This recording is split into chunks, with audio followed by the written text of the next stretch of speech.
NFL, etc. 228, terça-feira, 27 de maio de 2025. Eu sou o Ticas e eu não vou te enganar aí, você que está ouvindo não, tá? Mesmo a NFL sendo conhecida como a liga que nunca para, essa semaninha a gente pode dizer que foi bem mais ou menos aí. O pessoal tá se apresentando para as OTAs só hoje, só na data dessa gravação, na terça-feira. Então ainda não teve aquele papinho de quem se apresentou, quem não se apresentou. Afinal, o treino é voluntário, mas o veterano tinha que ir, não tinha. Então é nessas horas de pasmaceira que a gente vai o quê? A gente vai ver NBA. Aí você pensa, nossa, NBA, finais de conferência, né? Só jogão. Não, tudo 30 pontos de diferença para um time, 30 pontos de diferença para o outro. Aí, gente, então vou ver automobilismo, vou aproveitar e eu vou assistir uma Fórmula 1. Aí você vai lá, circuito de Mônaco, ninguém passa ninguém. Aquela filinha indiana do começo ao final da prova, no máximo um pit stop mais rápido, um que agarra ali, ou o nosso Bortolento pegando o muro e botando a culpa no Antonelli. E assim vai, né? Futebol da bola redonda, você senta para assistir, o papo é só arbitragem. No nosso NFL, etc. diretoria, desde domingo, só se fala em VAR, em arbitragem, você sai mais puto do que se diverte quando você senta para ver o seu time jogar. Não é o nosso caso aqui, porque dessa vez a gente até que se deu bem. Mas isso é papo para outra hora. É o que tá tendo, né, Oli? Vai fazer o quê? Só serve para dar mais saudade daquele tradicional Jaguars e Titans do Thursday Night Football que a gente tanto reclama. Pelo menos aqui no NFL, etc., a gente não pode ser acusado de que só dá valor quando perde. Porque nós dois, principalmente, somos aqueles defensores mesmo das maiores peladas quando o assunto é NFL. É nessa hora que faz falta, né, meu amigo? É isso aí, Ticas. Boa noite, Magal, galera ligada no NFL, etc. Olha, o Magal, ele de vez em quando, ele faz a observação, né? Olha, gente, esse jogo não sei o que lá. E aí, sempre que vem essa análise dele, aí ele vai lá no final e bota, mas eu sou putinha da NFL, eu vou ver. Eu vou gravar e vou ver. Ele fala que ele vai salvar as piores peladas pra assistir nessa fase. Ele vai dar o play naquele jogo que ele não se moveu pra assistir porque era uma pelada, mas aí nessa hora o jogo fica bom, né? É verdade. E a gente já cria a expectativa agora do Hall of Fame Game, aquele jogo que não vale bosta nenhuma, mas a gente sempre tá lá pra poder assistir naquele campo ruim, né, de Ohio, que ninguém cuida o ano inteiro, de repente do nada bota os profissionais de futebol americano para poder jogar lá. Mas é isso aí. Mas essa semana teve missão especial do Pauteiro e a gente cumpriu direitinho. Isso aí, pelo menos sai um documentário aqui, uma sériezinha ali, a gente vai se alimentando de NFL mesmo no off-season. Até porque, Magal, eu sei que você não é muito fã de NBA, você já declarou aqui. Você prefere o quê? Série de navinha? Você prefere série de HQ argentino? Você prefere ver filme repetido? Você não é muito fã de esportes aleatórios. Mas aí, de qualquer forma... O Pauteiro complicando nós, Magal, chamando uma graphic novel argentina de HQ. Nós já explicamos. Swifter, quem mais? Se for de Michael Jackson, a galera... agora já veio o pessoal de HQ aqui já. Aqui a gente não tem papa na língua, tal qual Marcelo e Anderson Brown no nosso grupo, não temos papas na língua aqui também. A gente dá tiro para os nerdola também. Então, Magal, você como bom conhecedor das profundezas da mente humana, traz o diagnóstico pra gente. Crise de abstinência de NFL pode evoluir para quadros mais graves, sim ou não? Fala, meus amigos da NFL, etc. Pode, Ticas, pode. Inclusive, esses sintomas que você relatou aí já são sintomas preocupantes. Tentar buscar esse prazer em esportes menores, em esportes que não tem essa emoção toda, né? Você vê que até o nívelzinho da discussão, por exemplo, aí, futebolística, ele fica ali a um palmo de profundidade sempre, né? É o juiz, é o VAR, onde é que estava a bola, onde é que não estava, né? Você não vê nenhuma discussão assim de por que o esquema tático do Palmeiras não funcionou contra a estratégia do Flamengo, sabe? É muito triste, Ticas, é muito triste. Também é triste as pessoas falarem pouco, fazer esse descaso, né, de grandes obras da cultura, como é o caso aí do Eternauta, né, esse tipo de sériezinha de HQ. A sériezinha de navinha eu nem vou comentar, porque até eu não gosto do fã de Star Wars, mesmo sendo fã de Star Wars. Então, isso é um problema para depois. Tá? Mas sim, Ticas, é um sintoma grave, mas a solução tá aí, gente. Bota aquele joguinho que você não lembra para assistir, vai assistir um documentário, vai assistir um 30 por 30, por exemplo, entendeu? Aproveita que, cara, você vai descobrir histórias novas, você vai ver coisas novas, entendeu? Pô, agora, gente, é a hora do estudo, entendeu? É a hora da preparação, se aprofundar no futebol americano. Porque quando começa a temporada, não dá tempo, né? Não dá tempo. Aí, dificulta, entendeu? Vamos subir esse nível cultural aí, gente. O país está precisando. A gente já falou, no cadastro gratuito do NFL Game Pass, que hoje usa a plataforma do DAZN, você tem a série Football Life, vários episódios com vários personagens e a história desses personagens na liga. A gente tem várias edições do Hard Knocks antigo. Aí pra que eu vou ver um Hard Knocks do Miami de 2012? Pra você ver Ryan Tannehill, calouro, disputando posição e chegando ali todo lelesque, jovenzito, e você vai entender de onde surgiu todo o ódio que o nosso Oli tem até hoje desse jogador. E por aí vai. Mas pelo menos as nossas preces aqui do NFL Etc. têm sido ouvidas, viu? Porque mais uma vez chegamos aqui para a nossa live com as boas-vindas ao nosso mais novo apoiador, Matheus Garbosa. Se eu falar o Matheus Garbosa, ninguém vai saber quem é. Nosso glorioso George McLovin, sempre presente aí com seu pseudônimo, seu alter ego, será? Comentando nas nossas lives, agora também presente direto no nosso NFL Etc. diretoria. Então, seja muito bem-vindo, mais uma vez, muito obrigado pela moral e faça como o nosso Matheus, apoia.se/NFL Etc. Vai ter muita discussão de VAR no NFL Etc. diretoria? Vai. Mas vai ter muita discussão filosófica também, culinária, científica. Nossa senhora, é altíssimo nível. Quando não tá falando de VAR, a discussão lá é altíssimo nível e você ainda ajuda este projeto a continuar acontecendo. Então faça parte você também, apoia.se/NFL Etc. Não quer apoiar mensalmente com R$15 e fazer parte desse grupo maravilhoso? Não tem problema. Participe desta live, participe com seu comentário, sua crítica, sugestão e pergunta através do nosso Pix, é o Pixetra, chave nfletcpodcast@gmail.com.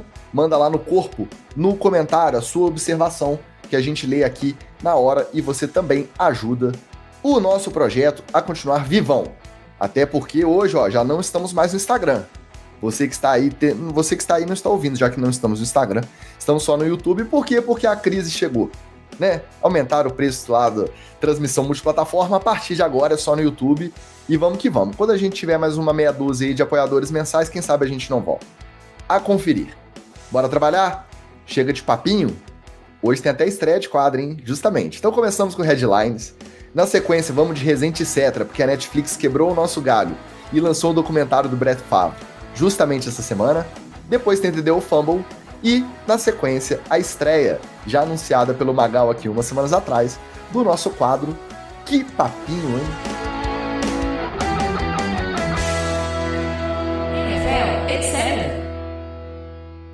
Mas antes mandar aquele alô, porque a galera tá animada aqui no chat, a galera trocando ideia, a gente demora a começar, o pessoal vai fazendo amizade aí, ó. Flávio Escolástico foi o nosso first pick hoje, inclusive tem sido aí nas últimas semanas. O nosso Lelinho Flávio Venâncio perdeu o lugar pro Flávio Escolástico, sempre o primeirão a mandar o seu salve no chat da live. Também na área, o Isaac Ribeiro na história, depois de muito tempo ao vivaço, valeu garoto.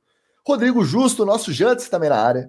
Vitinho Vitor CPN, falando que seremos a trilha sonora do trabalho. Vai ser difícil trabalhar hoje com essa falação na orelha, hein? Mas bom trabalho aí, querido. Arthurito Del Papa, o nosso Del Papadex. E o Omar Silva mandando o seu Go Eagles. Falando em Go Eagles, a votação foi apertada. O Eagles teve que se esforçar ali, promovendo um lobby, com discursos apaixonados tanto do dono Jeffrey Lurie, quanto da lenda Jason Kelce. Mas o sacrifício deu resultado.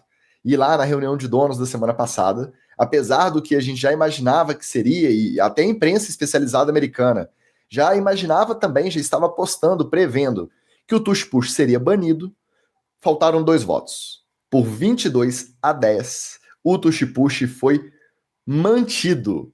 E, mais uma vez, aliás, mais do que nunca, Filadélfia entra na temporada, além desse já saborzinho de vitória, como time a ser batido. O problema é que esse placar apertado aí, apertado não se você olhar no absoluto, né? 22-10 é muita diferença. Só que precisavam de 24 votos pelo banimento da jogada.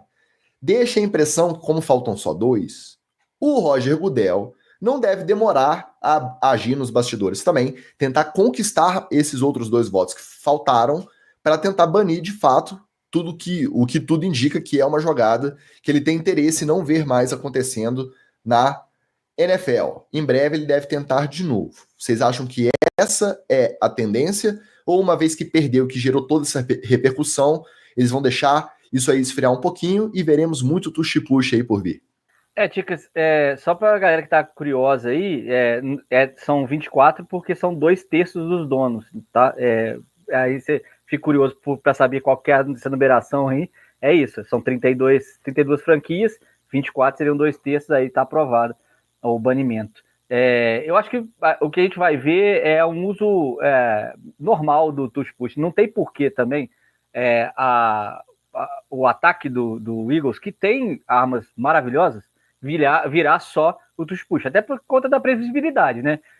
Tá todo mundo de olho nisso, e o tush-push é uma alternativa a ser usada em alguns momentos. Se você passar a usar ela a cada hora, né, a cada snap, você tira completamente a imprevisibilidade da partida, do ataque, e aí prejudica o próprio Eagles. Mas eu acho que a gente vai ver um uso também mais intenso desse tush-push, até por conta do que rolou no finalzinho lá.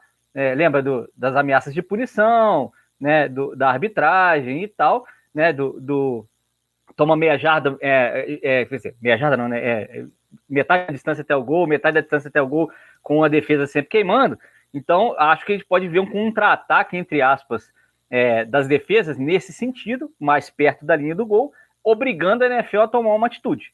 Aí, eu acho que se os times que votaram contra, os próprios donos se reunirem com a comissão técnica e autorizarem eles a fazer isso, a gente pode ver um movimento coordenado e a NFL ter que colocar a pauta de novo na mesa, e aí eu acho muito difícil uma nova votação que o Goodell não acabe banindo a jogada. O que eu falei aqui ainda mantenho, acho que é uma jogada que tem que ser banida não pela jogada em si, mas porque a defesa não tem como utilizar algum antídoto para que isso não seja realizado. Mas, de qualquer maneira, vamos de novo, a NFL quer ver ponto, quer ver ataque, o tush-push cumpre essa função. O Goodell está aí num paradoxo perante os donos. Antes de você entrar, Magal, pingou, hein? Pingou o Pixetra pro Oli. Nosso Flávio Escolástico mandou. Pixão aqui também para nós. Pra eu calar a boca de novo? Deixa eu só uns esclarecimentos importantes. Quase. É outro tipo de protesto em relação à sua pessoa, tá? Em protesto pelo fato do Oli dizer que não vai a Sampa. Então esse é para você, viu? Muito obrigado, Escolástico. Um abraço para você, querido. Eu já peço escusas antecipadas, mas é porque realmente esse ano não foi possível. A gente tem que manejar um certo orçamento aqui em casa. E dessa vez o chicote vai estar lá, como diria o outro. Só esclarecimento sobre o Pix da semana passada do Arthur, não foi para eu calar a boca. Embora, se ele pudesse pagar para o pai dele calar a boca sempre R$10, ele estava satisfeito. Tinha hora que ele ia falar... Olha, empréstimo já, e pedindo mesada para avó. Ele já ia... R$10 era toda hora. Mas é porque, lição para você que está aí no chat, hein? Ele não tem um cartão de crédito. Então, ele não pode ir para o nosso Apoia-se, por exemplo. Então, como não pode ir para o nosso Apoia-se, na primeira oportunidade que pôde, ele pingou R$10 para nós. Até porque na NFL, etc., diretoria não existe nepotismo, né? Se não pagar os 15, meu amigo, não entra, não. Não entra. Eu acho, Ticas, que a gente tem que botar os coordenadores defensivos para trabalhar. Amigo, o jogo evolui e você tem que evoluir também. Como é que eu vou defender o tush-push? Senta lá na sua cadeirinha, eu não sei quanto ganha um coordenador defensivo, mas eu chutaria, eu sei que não deve ser muita grana, mas eu chutaria aí, acho que 1 milhão por ano deve ganhar. Deve ganhar não? 1 milhão por ano? Acho que dá. 1 milhão por ano, vamos combinar que é um salarinho de mês maneiro, tá? É um salário de mês maneiro. Fora o que você não paga, né? Fora o que você não paga. Então, assim, amigo, senta a bunda na cadeira e vai estudar, pô. Ou Chase estão aí para isso também, né? Vamos testar, vamos ver o que dá para fazer, entendeu? Vamos pensar em estratégia, vamos, de repente, inclusive mudar o jeito como a gente estrutura o front seven ali.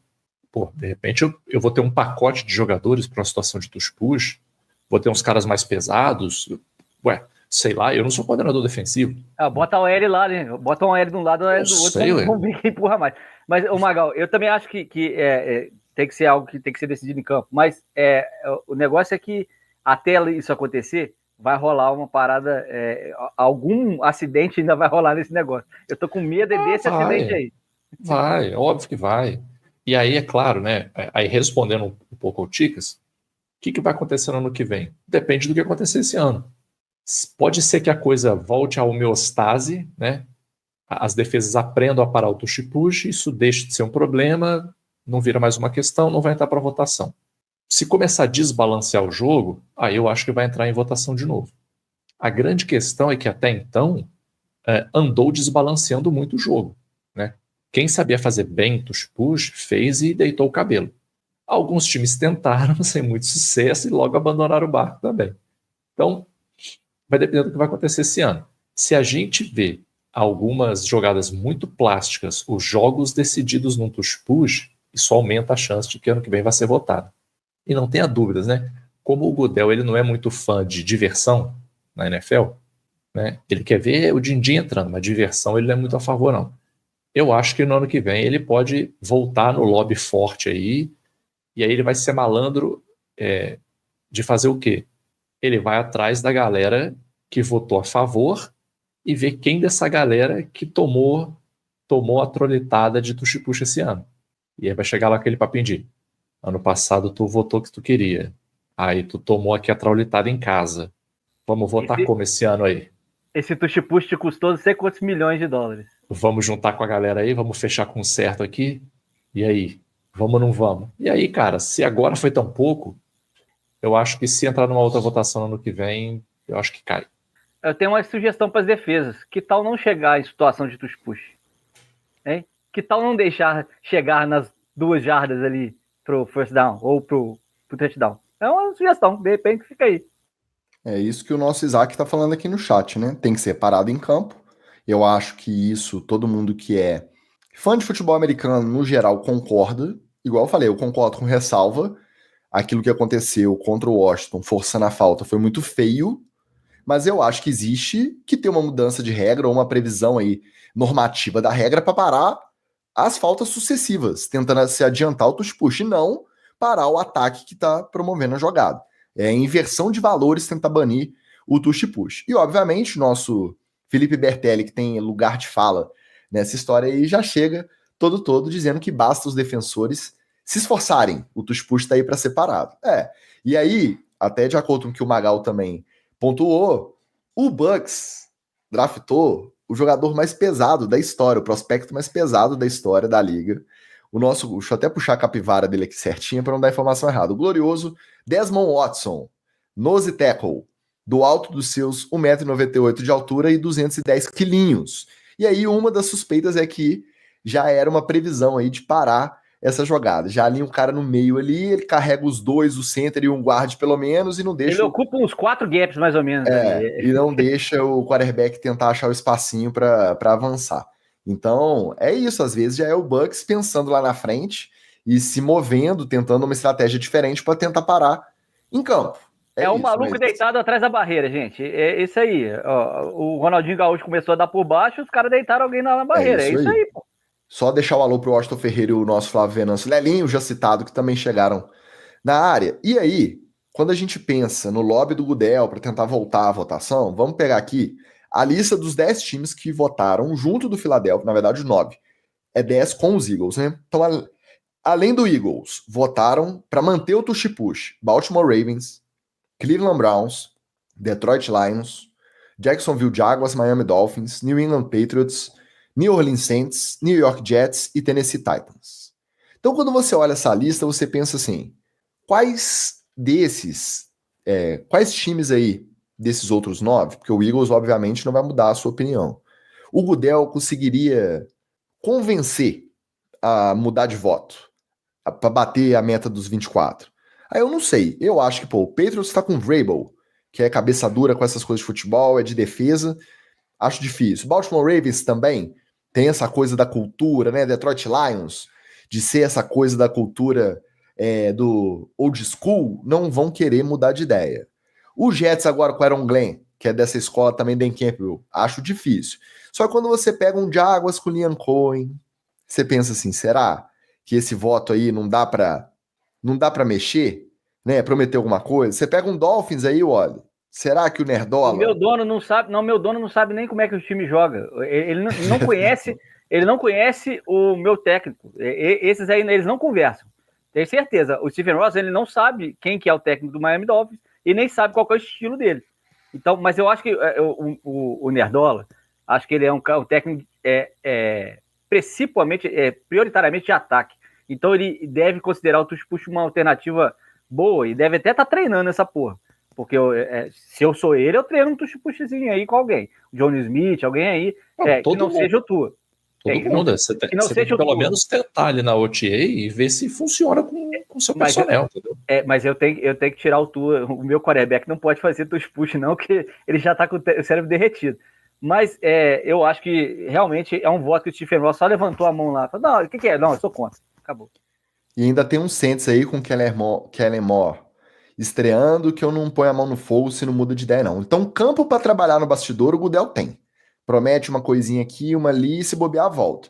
Né? E aí a gente vai ter que voltar a discutir. O negócio é que agora a próxima reunião é só em outubro, que é a de outono, e aí não tem mudança de regra, porque a temporada já vai ter começado. E aí na outra, lá em março, que é aquela geral dos donos, os novos técnicos, isso pode voltar à votação. Até lá, vamos ver como que o Goodell trabalha. Só um detalhe, esse lobby do Eagles foi maravilhoso, não foi gratuito. Não foi assim, chegaram para votar, tanto que a imprensa americana ficou muito surpresa de não ter passado a proposta do banimento, porque estava todo mundo dando como garantido de que seria banido, já que todo mundo enxergou que era uma intenção do próprio front office da liga de tirar essa jogada do cardápio aí do playbook. Só que aí, o Eagles foi lá, mandou o dono e o Jason Kelce. Por que o Jason Kelce? O Jason Kelce, ele deu entrevista, ou ele falou no podcast dele, não lembro ao certo, falando que ele saía esgotado do tush-push. Tanto que ele era, como center ali, o puxador da fileira, quanto que a montanha de corpos caía justamente em cima dele. Ele era o fundo da pilha, era ele. E ele falou algumas vezes, já deu essa declaração, que ele saía esgotado, que às vezes ele precisava ficar mais um tempo deitado para recuperar, porque comprimia ele todo ali.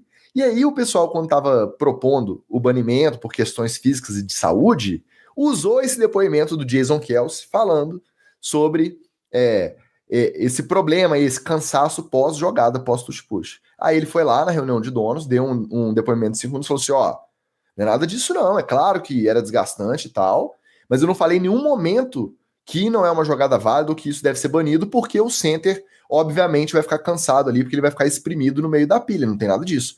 Inclusive, se todas as jogadas do center fossem só tush-push, se eu não tivesse que avançar para proteger uma corrida, para abrir um gap aí, eu até desaposentava. Se tudo fosse tush-push, eu ainda estaria jogando.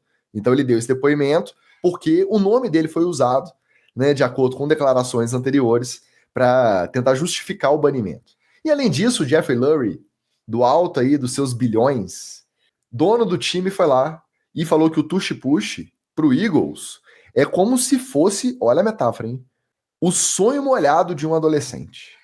E essa foi a metáfora que ele usou, e com esses dois depoimentos, os outros donos foram convencidos a manter a jogada. Então não foi gratuito, tá? Maravilhoso aí o lobby do Eagles, e parabéns para a torcida e para o front office que conseguiu operar essa manutenção da jogada aí para 2025. O Jason Kelce tirou o dele da reta porque ele tava vendo a torcida reclamar que o pessoal tava usando o discurso dele, né? Do jeito que a torcida é doida, devem ter ido lá no inbox dele, você ficou reclamando aí, ó, o que você tá arrumando pra gente? Não duvido nada. Mas esse é o fato, tá? E, para terminar as reuniões de donos, as outras duas novidades aí dessa reunião. Uma a gente já tinha até comentado aqui, que realmente na saída do kickoff agora, o touchback passou para a linha de 35 e não na linha de 30. Vamos lembrar, quando mudaram o kickoff lá antes da temporada passada, a primeira proposta era da linha de 35. Aí, na última hora, eles decidiram recuar para 30. E agora, para promover, eles acharam que ainda tem muito touchback, eles querem mais retorno, porque agora eles acham que o retorno é menos complicado fisicamente, menos risco de concussão, nesse molde de saírem aliados ali com 5 jardas de distância. Aí eles agora colocaram a saída do touchback na linha de 35. Então, bola passou da endzone ou caiu na endzone e teve fair catch ali, linha de 35, o touchback, começa o ataque. Vamos ver se vai ter mais retorno por causa disso. E a outra proposta que seria aquela do reseeding dos playoffs, né? Os playoffs definidos aí, o mando de casa de acordo com o retrospecto geral e não os campeões de divisão. O Lions viu que não ia dar quórum, que não ia ter apoio, aí ele simplesmente retirou. Não deixou nem ir para votação, então playoffs conforme a gente conhece. E, ao final desse encontro maravilhoso, duas notícias que muito nos interessam. Quer dizer, eu posso falar por mim, né? Eu que sou o old school aqui das sériezinhas documentários com musiquinhas de fundo.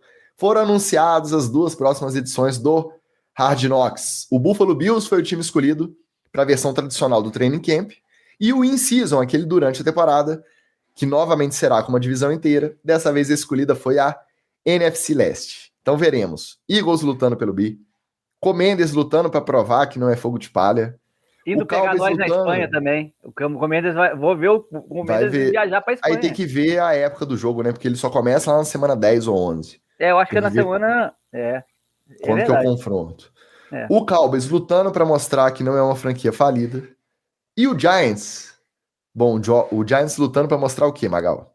O Giants é o alívio cômico, né, Ticas? Vocês aí que são da comunicação, vocês sabem que toda boa história precisa de um alívio cômico. É o R2-D2, o C3PO do Star Wars ali, entendeu? É o núcleo cômico da novela, né? Aquela estrutura básica da novela, para quem não sabe, né? O núcleo bom, o núcleo mal e o alívio cômico. Aí o núcleo mal passa a novela inteira fazendo maldades com o núcleo bom, que sofre resignado, porque afinal é bom. E aí, quando a situação. Vai ser a Maria do bairro, então. Não, toda novela tem esse o Giants vai ser a pastelaria da Dona Jura, entendeu? O clima tá muito pesado, porque o vilão tá fazendo maldades com a mocinha. Salta pra Dona Jura. Cada mergulho é um flash. E bota o Eric Johnson pra fazer uma piada, entendeu? É isso aí que vai ser o Giants nesse Hard Knocks aí. Mas eu assistirei, porque afinal eu sou uma putinha paga, né, da NFL. Vai cortar direto do Jalen Hurts machucando pro Giants. Exatamente, assim, né? Jalen Hurts sente a posterior no treino. O que acontece? Corta pro Tommy DeVito comendo uma pizza no CT do Giants. Isso aqui que é o pepperoni de verdade, fazendo mãozinha, é isso aí. Aí entra o narrador em off assim, será que é por isso que ele não machuca? E aí continua o episódio. Semana 11, o Commanders e Miami, já estamos garantidos no Hard Knocks de novo. Vai passar nós na Espanha. Mas, cara, até estreia. Então, e aí eu acho que essa alternativa que a NFL criou de ter uma divisão inteira, ela te dá pluralidade de narrativas, inclusive alívio cômico, como diz o Magal, né? E ela também te dá uma dinâmica bacana entre os times em si da própria divisão, porque ela vai entrar diretamente na competição por uma vaga no playoff, independente se o time tá bem ou tá mal, porque sempre vai ter a narrativa do primeiro lugar da chave, da divisão, né? Então, obviamente, para o Hard Knocks em si, é uma virada de chave, né? Ao invés de estar sempre acompanhando um time ali e sempre contar com aquela benesse de estar vendo as histórias do cara que vai ser cortado e dentro do vestiário, sei que lá, você faz isso com 4 equipes que vão disputar entre si uma vaga, um sonho de playoff, né? Que seja o sonho de playoff para poder perder uma, né? O caso de Miami, tem feito nas últimas temporadas, mas também que seja seguir o atual campeão, por exemplo, para poder tentar o bi. Acho que a felicidade dessa divisão não é nem só essa disputa, mas é poder ver de perto um quarterback nascendo na NFL, no segundo ano, o ano dele provar, que é o caso do Jayden Daniels, ver o Eagles, toda essa narrativa do Eagles de tentar o segundo, e ver o Cowboys se fuder, quer dizer, continuar a trajetória de ser o America's Team lá. Nessa divisão você está prejudicado mesmo, Magal, porque as narrativas todas são melhores do que a do Giants. Não, mas isso aí, eu sou um torcedor realista, né? Só aproveitar aqui para vocês verem, né? A gente falou mais cedo disso, como que o nível do grupo NFL de Santa Trajetória é alto. Eu já automaticamente fui corrigido aqui, ó. O bordão da Dona Jura é o não é brinquedo, não. Então tá feita aqui a correção do Washington Ferreira. Gente, esse é o nível de qualidade de discussão que você encontra no grupo, tá? Tudo isso por o valor de um pastel. É brincadeira, né? O tipo de novela que eu gosto é justamente o Hard Knocks. Por isso que eu discordo. Rafael Viana, nossa, Buffalo Bills, que pai, meu amigo. Qualquer time que tiver ali vai ter história maneira. Tem como, o Jaguars, né? O Jaguars é muito sem graça, né? Pô, tem Travis Hunter, trocaram mundos e fundos pra draftar o cara. Trevor Lawrence, provavelmente o melhor prospecto desde não sei quem, e agora tá naquela tábua da beirada pra ser considerado bust ou não. Liam Cohen, caricato demais, assumindo aí o time no primeiro ano, primeira experiência de head coach, tentando mandar o bordão daquele jeito ridículo na coletiva. Duval. Virou meme aí na internet afora. Qualquer time, cara, qualquer time, por pior que seja, vai ter narrativa maneira. E o Buffalo Bills, eu acho que ainda mais. Josh Allen é um dos melhores quarterbacks da liga, a gente não pode perder isso de perspectiva. E assim como o Baltimore Ravens com o Lamar Jackson, assim como o Bengals e o Joe Burrow, que até passou uma vez do Chiefs, mas perdeu no Super Bowl, fica sempre começando a temporada nessa pressão. E aí? Até onde a gente consegue ir? A gente é bom? A gente é bom, a gente disputa, a gente ganha muito jogo? Ganha. E na hora do pega para capar, que a gente vai enfrentar lá a criptonita chamada Kansas City Chiefs, como vai ser? Então, narrativa ótima. E a NFC Leste, como vocês já citaram aí, várias narrativas, muita coisa interessante. E até o Giants tá, Magal. Brian Daboll no hot seat.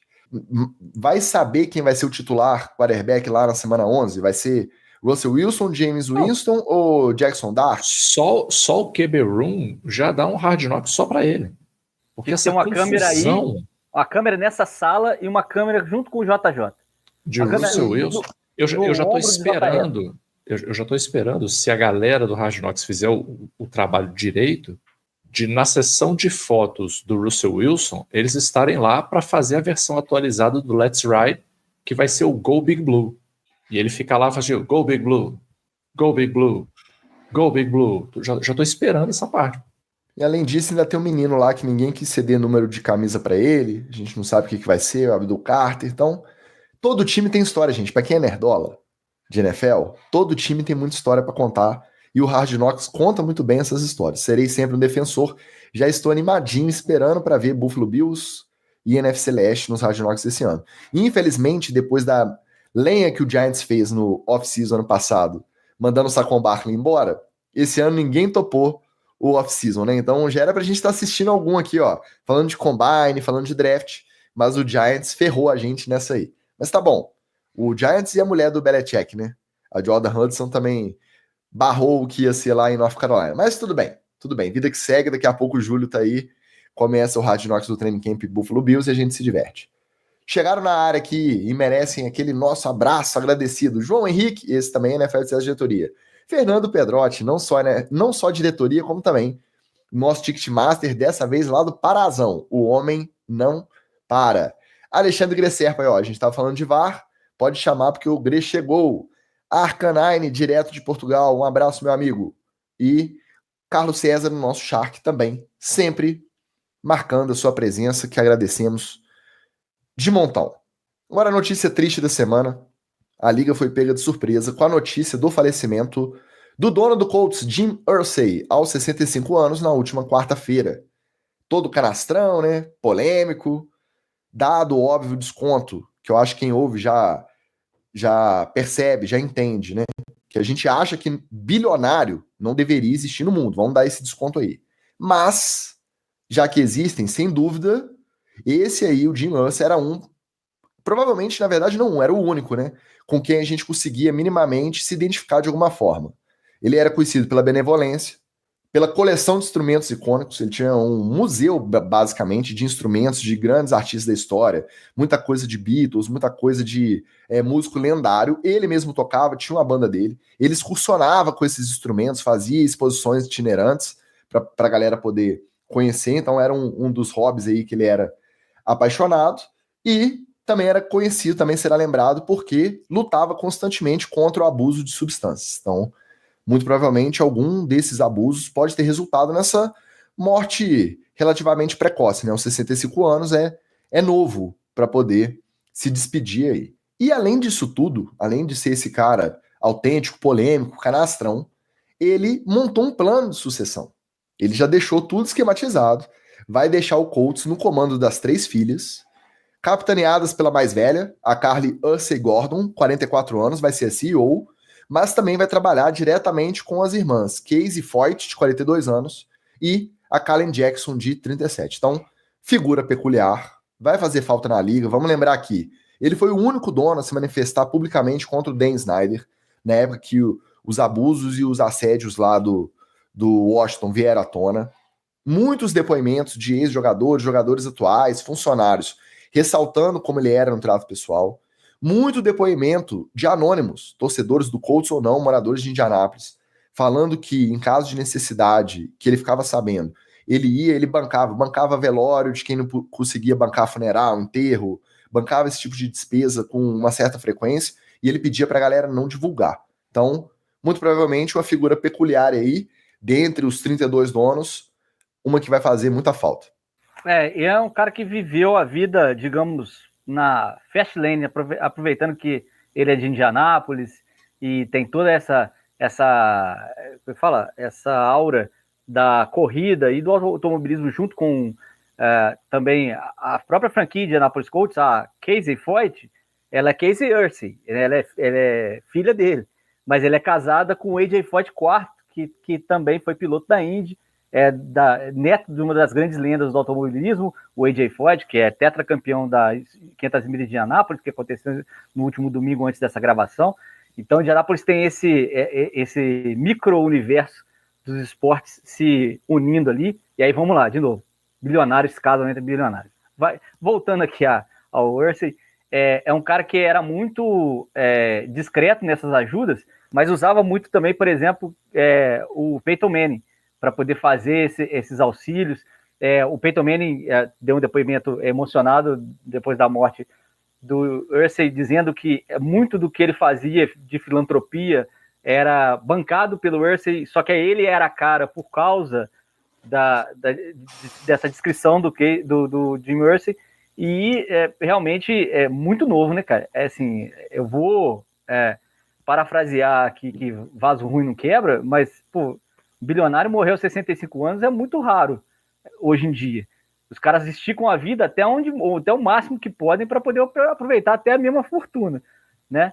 Mas o Ursay tinha alguns outros problemas fora da vida de bilionário em si, que acabaram encurtando e cobrando muito da sua saúde. Então, mas aos 65 anos é muito cedo até para alguém que viveu e viveu do jeito que ele viveu, né? Pois é, cara, e assim, longe de mim passar pano para bilionário, né? Impossível. Mas de fato, assim, pelo menos comparando com os outros bilionários da liga, ele aparentemente era menos merda do que os outros, né? Até porque não aparecia tanto, né, Magal? Ele aparecia. Exatamente. Quando ele chega a aparecer. Só dele não aparecer, né? Não vou nem botar o Jerry Jones na conta, porque o Jerry Jones é o concurso. Mas você vê que ele tem um nível assim de descrição relativamente bom quando você considera um cara ser dono de um time. Ele não era muito de sair falando besteira, ele aparentemente não era muito de se enfiar nos assuntos técnicos do time, guardadas as devidas proporções ali. Então, assim, o cara que meio que entendia a posição dele. É claro, né, cara, é você esperar muito que o maluco que seja bilionário entenda o que é ser um bilionário e se livre de ser um bilionário, né? E tome ações no sentido. Mas, de fato, é triste, especialmente porque uma coisa que eu queria destacar aqui em relação a ele é que ele foi um cara que, até por sofrer desses problemas, sempre trouxe à tona essa questão de que vício, de que alcoolismo são doenças igual uma leucemia, igual um câncer. Uma leucemia é um tipo de câncer, mas enfim. Igual essas doenças, e que as pessoas não tratam isso da mesma forma. Né? Você não olha para alguém assim que está batalhando contra um câncer, igual você olha para um cara que está batalhando com o alcoolismo. Né? Ainda tem um pouco essa coisa do cara que batalha com o alcoolismo, é meio vagabundo, né? Faz porque quer, né? Coisas desse tipo. Então, ele pelo menos trouxe isso à tona, ainda que fosse em causa própria, né? Mas ele trouxe isso à tona. Então, pelo menos por isso também tem que dar um voto aí para ele, né, cara? Várias iniciativas de apoio a instituições de estudo e de cuidado com a saúde mental, tanto de assistência quanto de pesquisa. Então, e nesses ele colocava o nome, né? Nesses aí ele justificava justamente o problema com o abuso. Tem uma entrevista dele, um depoimento dele, acho que assim que ele assume, ele foi também o GM mais novo da liga na história, com 24 anos ele assumiu, assim que o Colts mudou para Indianápolis, ele já assumiu como GM. É claro, né? Nepo Baby, o time era do pai dele na época. E 13 anos depois, aos 37, ele também se tornou, se não for o mais novo, um dos donos mais novos da história aí, já assumindo as rédeas do Colts em Indianápolis. E ele falava abertamente sobre os problemas de abuso de substâncias, do vício, e incentivava essas instituições aí de pesquisa e de assistência como um caso realmente de saúde mental, né? Vai além do simples vício em substâncias. Então, eu acho que é bacana, porque dividia muita opinião e muita gente se disse surpresa porque não imaginava. Eu acho que o melhor legado é esse. Quando, após o falecimento, o pessoal vem e divulga o que era feito sem ninguém saber, a pedido justamente dele. Eu acho que esse é o melhor legado e muita gente se surpreendeu realmente com o tanto que ele ajudava na comunidade, fora as canastrices estilo Castor de Andrade, né? Chegava no treino cheio de notinha de 100 no bolso e saía distribuindo pra torcida, pros caras na fila, e ainda tinha essa parte canastrona aí. Mas interessante, a história do Jim Irsay se despediu muito cedo. Agora vamos falar de outro, mais polêmico e mais negativo, né? Com a ajuda da dona Netflix. Tinha muito tempo que a gente não fazia um bloco específico, hein? Tá de volta o Resente Cetra.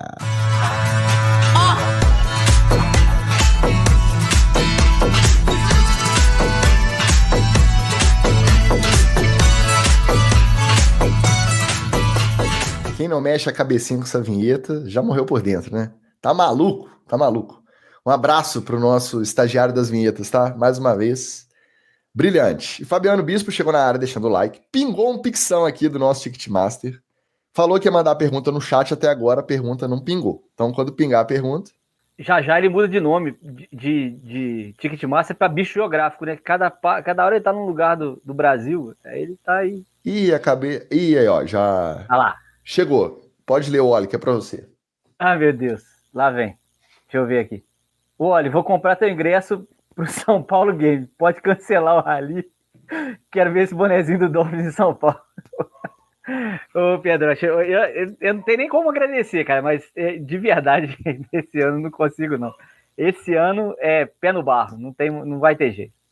Esse ano a chibata comeu, né, Oli? Tá bom. Vamos lá. Netflix quebrou o nosso galho aí nessa off-season com mais um episódio da aclamada série documental Untold. E a gente tinha anunciado aqui, quando eles divulgaram, que seria lançado The Fall of Favre, ou A Queda de Brett Favre. E aí foi lançado na terça-feira passada. Eu conhecia uma parte da história por alto. Eu achei um grande mérito do documentário dar voz às vítimas do Brett Favre.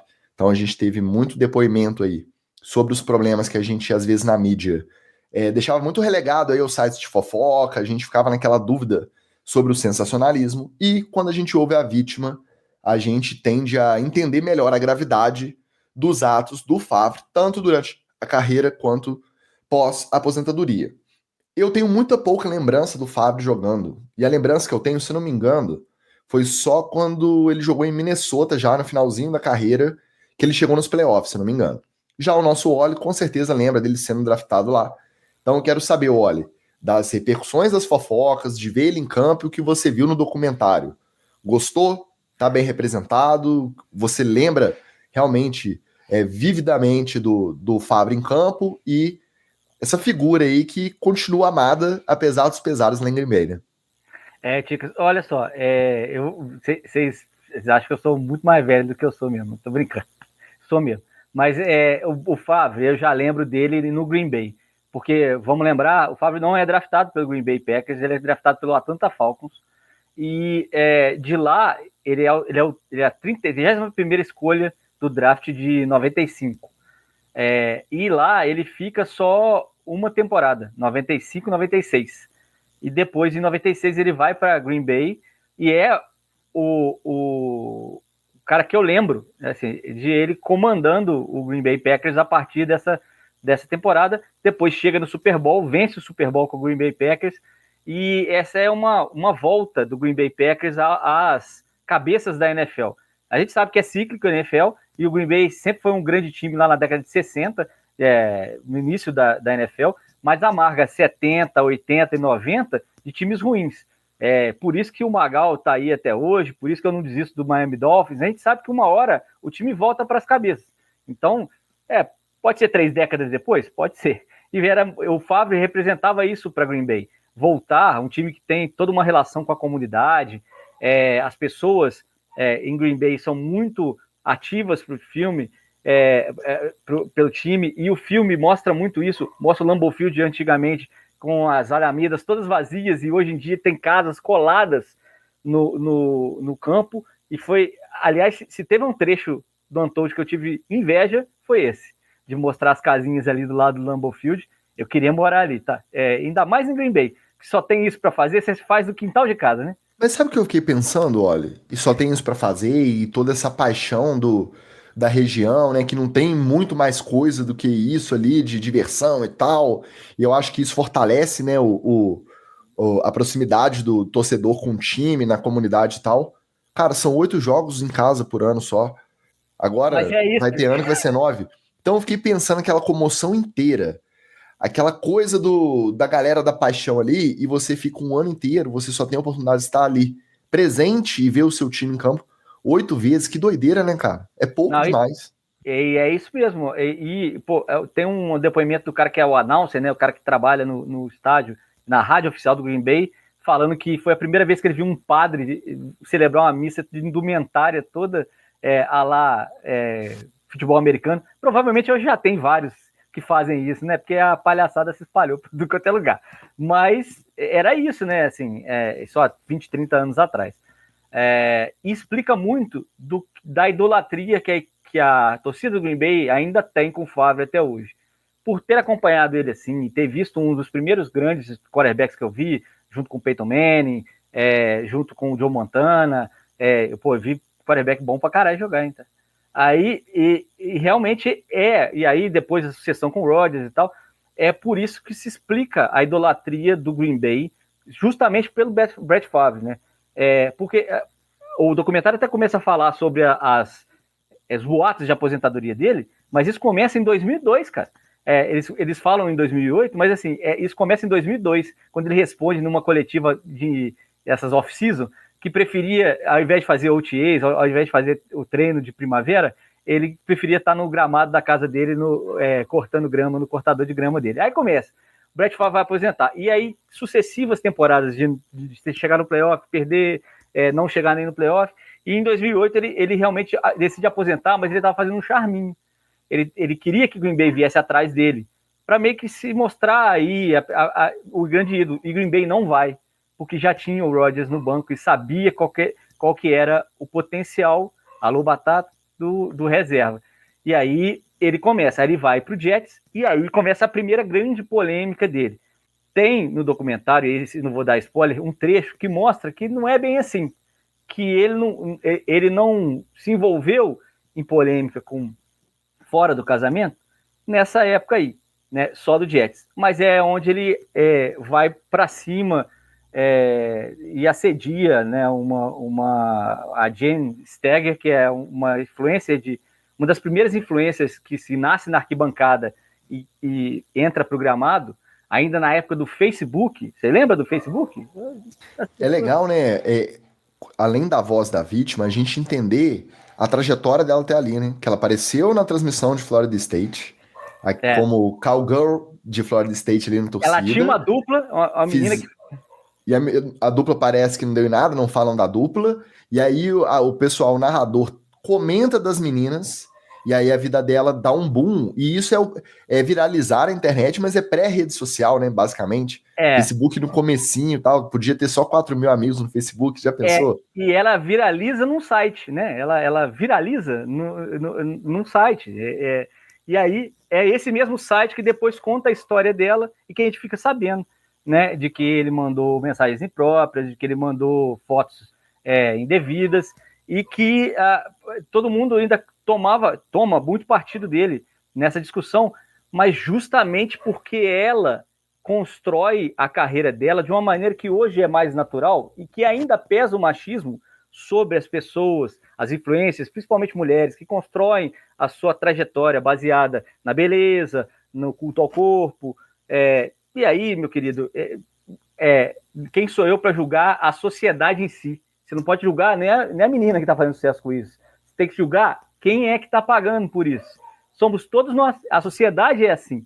Ela se coloca dessa maneira. E uma pessoa que quer fazer sucesso, ela tem esse caminho. E aí, fazer o quê, meu querido? Se vai pousar para Playboy, para Maxime, como ela pousou, se vai virar uma influencer no azulzinho, no laranjinha, como todo mundo conhece aí na gíria, a gente não pode julgar. Mas ela faz sucesso dessa maneira, com a sua hiperexposição, e acaba trabalhando para o New York Jets.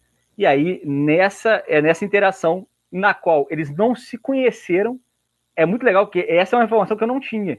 Eu não sabia que ela não tinha conhecido o Brett Favre. Ela nunca viu, ela nunca esteve com o Brett Favre pessoalmente naquele ano que ela trabalhou no Jets. Uma coisa que também me surpreendeu, porque quando a gente ouve que ele assediou uma funcionária, a gente é levado a entender que é alguém que está próximo dele de alguma forma, né, que está trabalhando na sideline aí, que teve que gravar uma entrevista com ele, ou alguma coisa para promover, uma ação de marketing, mas não.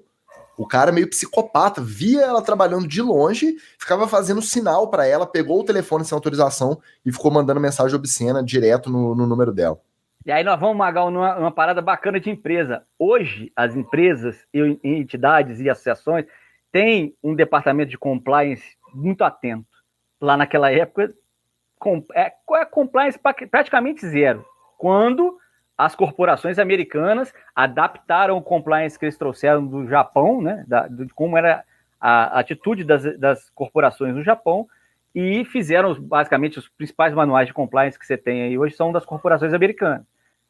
O Jets tinha zero compliance, alguém que não ela deu o telefone dela para ele, Brett Favre, e ele começa essa série de assédios. Então, até fingir que vai aposentar novamente, isso aí tudo um ano, hein, gente? Isso aí em 2008. Ele fez uma participação no Friends, ele participou daquele choque de ordem do Bloomberg, que era prefeito de Nova York, que hoje é um dos exemplos de administração pública, que depois a gente percebeu que era só maquiagem. A chegada do Brett Favre no Jets foi colocada nesse mesmo contexto, desse choque de ordem que o Bloomberg estava renascendo Nova York, que na época Nova York estava com as ruas extremamente violentas, muito crack, muita epidemia de drogas gigante, que ainda até hoje assola os Estados Unidos, mas em Nova York tinha muito disso, e o Favre chega nesse contexto.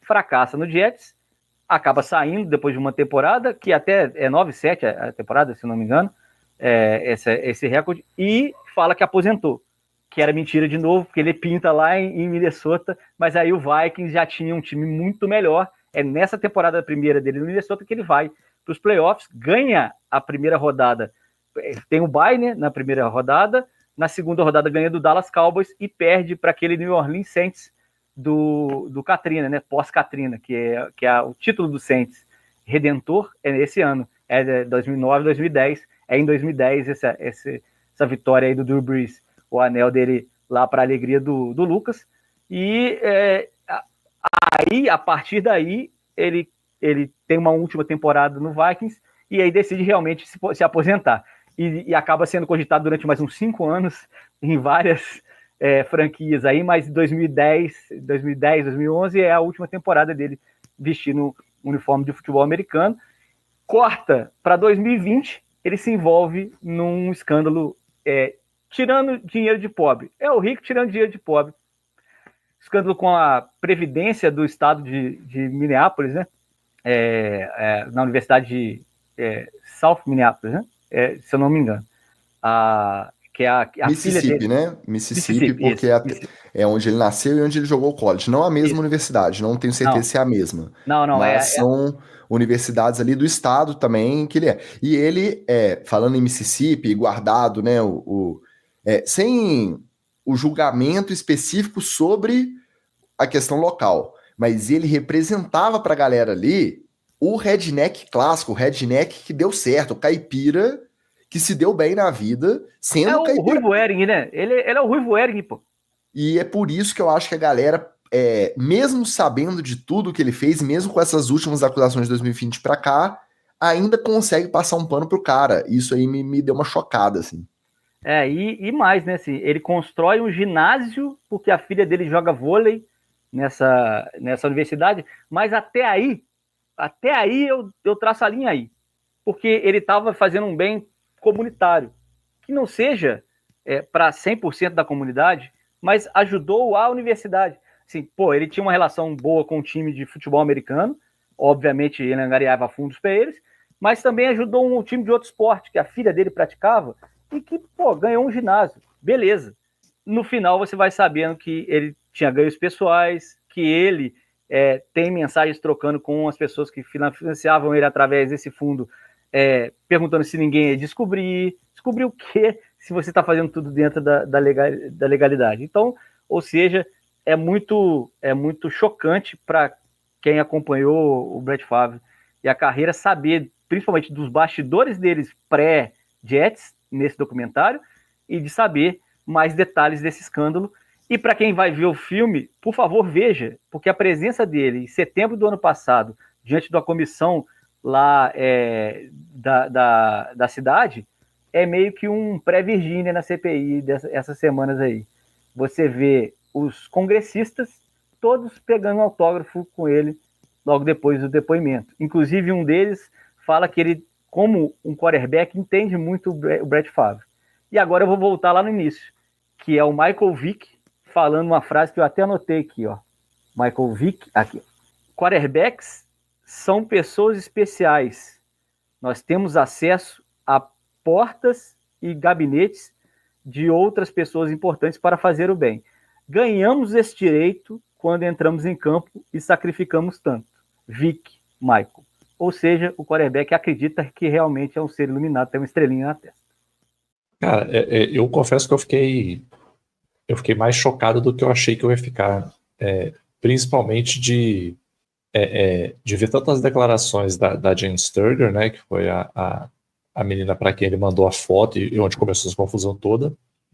Mas com algumas declarações da época, que hoje ainda acontecem, mas algumas declarações da época, assim, que, cara, dá uma vergonha alheia, assim, cara, como é que a pessoa fala uma parada dessa? Do tipo assim, uma mulher, né, uma torcedora lá, falando assim, se ele mandou pra ela, então ela também tá envolvida, porque ela sabe que ele é casado, então eu acho que os dois estão errados.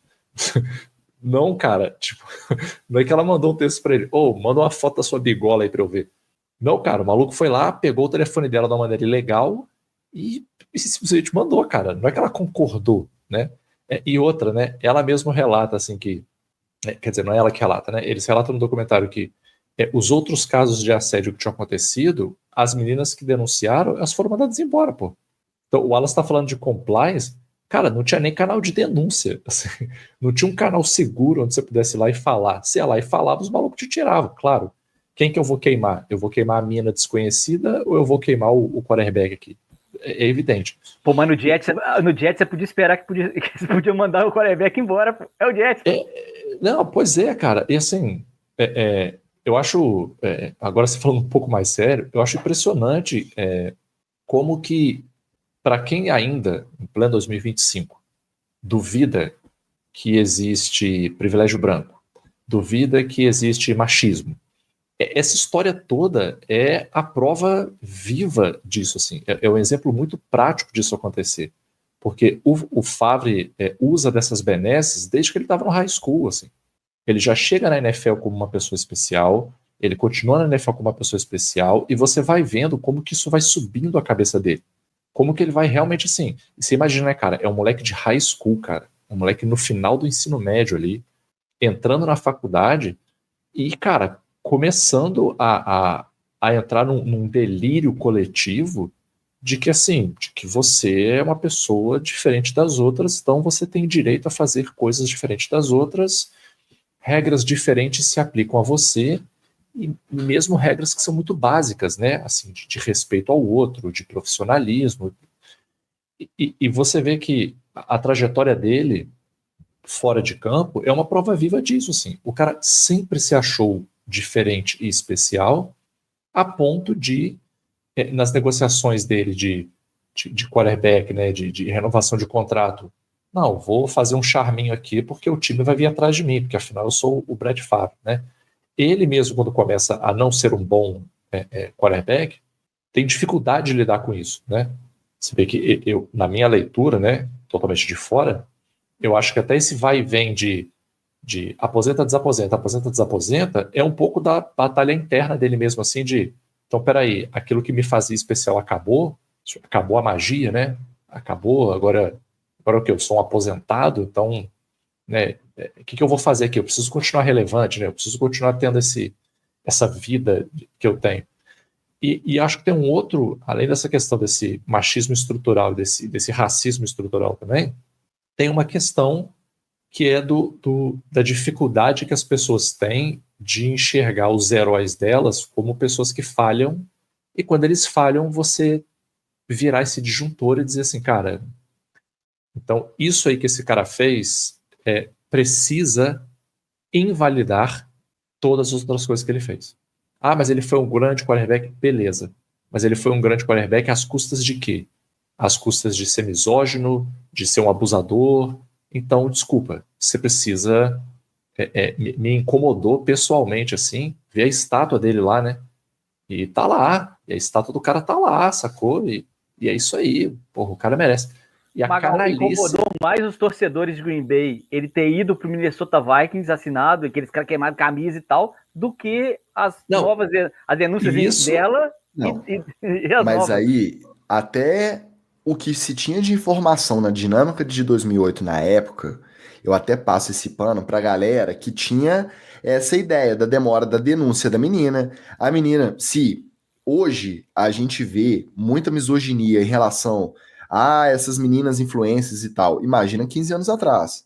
E o depoimento das torcedoras vai nesse sentido, assim, ela é alpinista social. Por que ela não falou? Por quê? Porque era uma mulher jovem, bonita e que trabalhava com a imagem. Então, hoje já evoluiu muito, mas 15 anos, 17 anos atrás era, né, terrível, assim, pior, muito pior. Então, o cara ali ficar bravo e queimar, porque o que ele tinha de informação era aquilo. Agora, hoje, continuar defendendo o Brett Favre, acabar o depoimento na comissão parlamentar de inquérito lá, com mensagem dele perguntando para a destinadora dos recursos se tinha alguma possibilidade disso cair na mídia, a mídia ficar sabendo que ele estava desviando R$1.100.000 do fundo assistencial das pessoas mais pobres do estado do Mississippi. E ele se declarar inocente, o pessoal ia pedir autógrafo, em 2025 é absurdo. O de 2008 queimar lá e achar que a menina estava tentando se promover às custas dele, eu consigo passar um pano pelo contexto. Hoje, o cara ir pedir autógrafo depois do depoimento na CPI, me pega demais, tá? Não, e aí agora, aí ele finaliza, né? Aliás, só um ponto antes disso, né? Você vê que o negócio é tão feio que a própria menina, ela fala no documentário, né? O programa dela, né? O trabalho dela resistiu 25 dias depois que o escândalo estourou. Em 25 dias acabou, cortaram ela. Acabou o programa, chega. Né? E o Favre, não. Continua aparecendo, indo lá no estádio de Green Bay, né? Ah, não, vamos aqui receber o grande quarterback. Ah, todo mundo batendo palma, né? Porque assim, mesmo depois, a galera meio que perdoou ele pelo fato de ter ido jogar nos Vikings. E vamos fingir que nada aconteceu em relação a essa questão do abuso. E aí agora ele fecha com chave de ouro, fazendo a lavada de mão, diz assim, e agora vocês estão vindo atrás de mim, puxa, eu tô diagnosticado com Parkinson, né? Porra. Aí assim, eu particularmente sou uma pessoa, eu tento ser o mais iluminado espiritualmente possível, tento evoluir como pessoa. Mas na moral, foda-se, Brett Favre, foda-se. Foda-se estar com Parkinson. Por mim, você podia estar com isso aí há 20 anos. Caguei, amigo. Caguei. O mal que você causou para um número que a gente não tem como saber de pessoas, as pessoas que você abusou, a galera que sofreu por causa da grana que você roubou, e mais a quantidade a gente não tem como saber. Desculpa, amigo. Você tá com o Parkinson é muito pouco. Eu acho pouco. Quero mais que você se foda inteiro. E agora ele vem com essa de coitado, gente, vocês vão vir atrás de um pobre velhinho, doente, né, tô dodóizinho aqui. Puxa, e aí tem duas coisas que me incomodam aqui para fechar minha fala. Uma você vem, fala esse negócio todo, paraná, E até hoje não admite culpa em nada.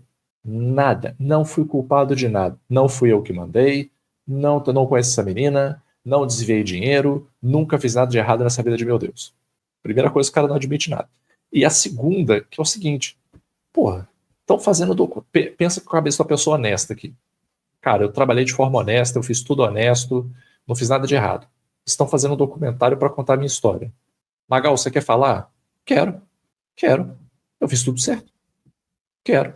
Pode fazer a pergunta que você tiver para fazer aí. Vamos lá. Não vou comentar. Não vou me abster. Aí, isso me lembra de duas coisas que eu nunca esqueci no jornalismo aí, para o pessoal não falar que eu só meto pau no jornalismo. Né? É que teve uma vez que teve uma fraude no Enem há muitos anos, ou num concurso. No Enem ou no concurso, não me lembro. Há muitos anos. Uma quadrilha foi pega. E aí todo mundo saindo assim de cabeça baixa, né, mão para trás, e aí teve uma menina que saiu de cabeça reta assim, e a repórter perguntou para ela assim, tá todo mundo abaixando a cabeça aí se escondendo, por que você não tá abaixando a cabeça? Ela, porque eu não fiz nada, eu sou inocente, eu não tenho nada para esconder de ninguém. E aí quando foi lá no final, descobriu que a menina não tinha nada a ver mesmo, que ela tava limpa na história, ela era só mais uma, ela, tipo, era mais uma candidata que tava lá no meio e pegaram ela, sabe lá por quê.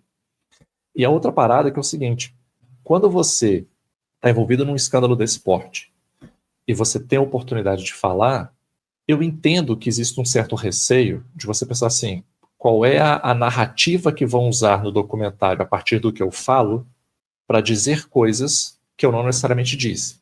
Haja visto o que aconteceu aí com meu queridaço Michael Jackson, quando foi fazer o documentário com aquele desgraçado e desalmado lá, que pegou tudo que o Michael Jackson tinha falado e mexeu, cortou, dobrou, editou para falar a versão que ele queria, né? Eu entendo o cara ter esse tipo de receio. Só que eu acho que hoje em dia todo mundo é muito mais sagaz, o produtor, o assessor, todo mundo é muito mais sagaz para sacar que isso está acontecendo. Então eu acho que se ele fosse um cara honesto, ele fala assim, não, eu vou falar. Bota aí que eu vou falar. Porque você quer ver um negócio? Eu estava assistindo Até Quem Não É Honesto Fala. Eu estava vendo um documentário sobre o acidente do voo da TAM lá em Congonhas. Aquele que saiu da pista e bateu no prédio da TAM.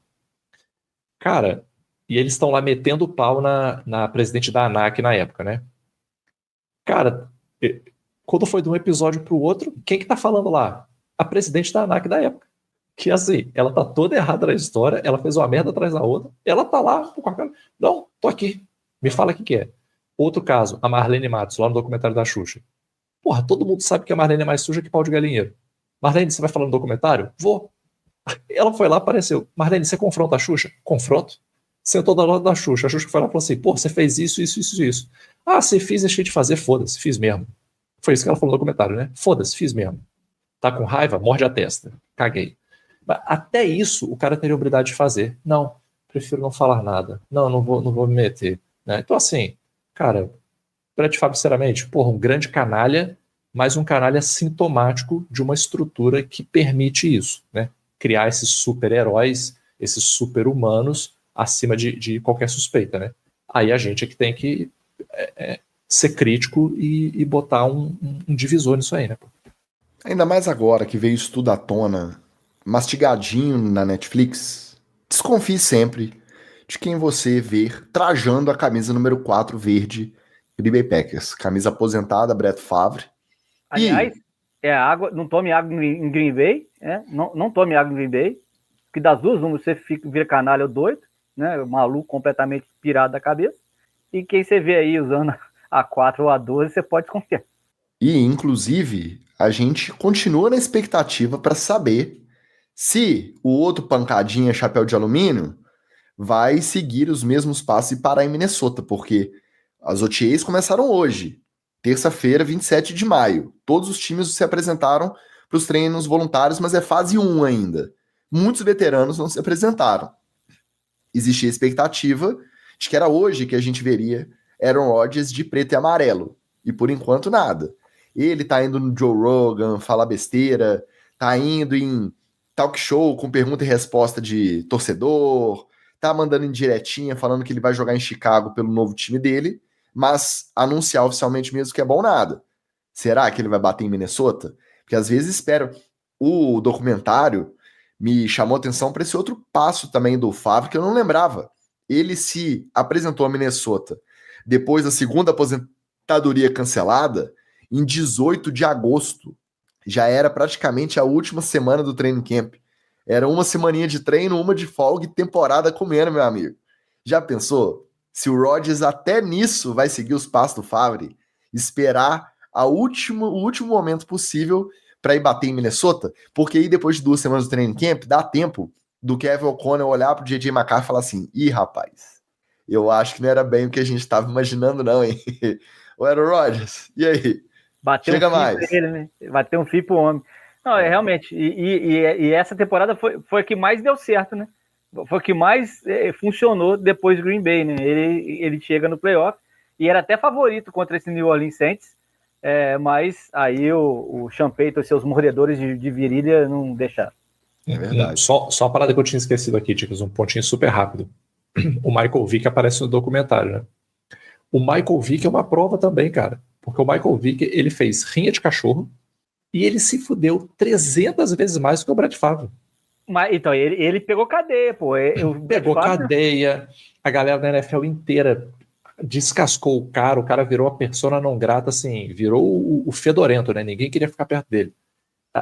Depois de muito tempo é que ele foi voltando devagarinho, na humilde, e meio que assim, né, ó, cumpri cadeia, errei, fiz mesmo, vamos, né, tentar ir adiante devagarinho. E o cara se fudeu muito mais que o Brett Favre, né? Mas aí tem um pequeno detalhe diferente, né? Na boa vontade da justiça americana, né? É a Blitz, um é branco, né? o outro é preto. O cara pega a paleta de cor e fala assim... É a famosa paleta do Peter Griffin, exatamente. Preciso falar que tem fotinho do Brett Favre com o coleguinha dele de bonezinho vermelho, dando parabéns. Não preciso, né? Mas até aí, né? Até aí, tem até amigos que são. Acho que aí não dá pra jogar nesse balaio não, Magal, porque a gente tá falando de um outro nível de canalice. É só a cereja do bolo. É só a cereja do bolo. É só mais um indício, né? É só porque é outro nível de canalice, e até se for parar pra pensar nas maluquices do Aaron Rodgers, no chapéu de alumínio, nas convicções completamente deturpadas, misógino também, deu depoimento lá no Joe Rogan, homofóbico pra caramba, ainda é um degrau abaixo da canalice do Brett Favre. Ainda não tá roubando dinheiro de pobre, do estado mais pobre, dinheiro público de fundo assistencial do estado mais pobre americano. Pessoas que ganham $260 por mês. Exatamente. E não tá abusando, né, e assediando psicologicamente de pessoas que seriam subalternas, né, de pessoas que na hierarquia da organização ali estão abaixo dele. Então, o Rodgers tem todos os defeitos que a gente cansa de dizer aqui, mas para mim tá um degrauzinho abaixo do Brett Favre ainda. Assistam o Untold, tirem suas próprias conclusões. Pô, é 1 horinha, é rapidinho, pô. E sempre desconfie de quem você ver trajando a camisa número 4 do Packers em qualquer contexto, tá? Em 2025. Vamos deixar claro. Vamos aliviar o clima. Bora de TD ou fumble. Acertou a miserável.